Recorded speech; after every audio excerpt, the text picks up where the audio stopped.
Michel Lecouteux, né le 15 novembre 1934 à Saint-Vaduval, près de Tôte.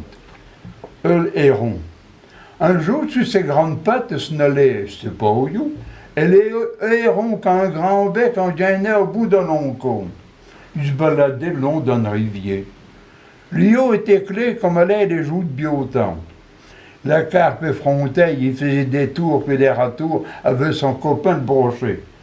L'osé aurait pu facilement s'en régaler, il venait à ras du bord, il avait jusqu'à se baisser pour les attraper.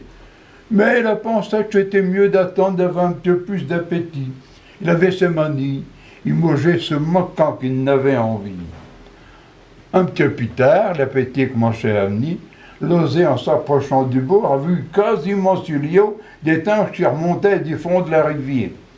Et le menu n'y appait plus. Il espérait trouver mieux, les faits sont délicats, comme un qui est habitué à faire des bons pas.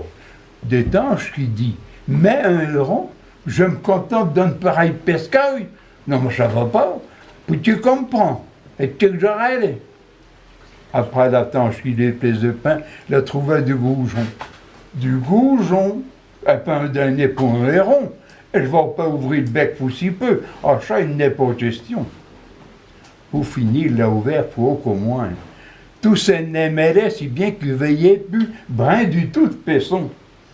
Et que mon cher crevait de faim, il a été bien content puis bénaise et de trouver un colimachon.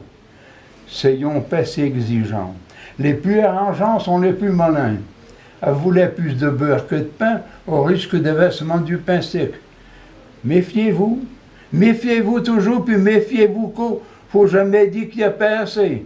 Surtout quand tout de même, il y avait de quoi se contenter.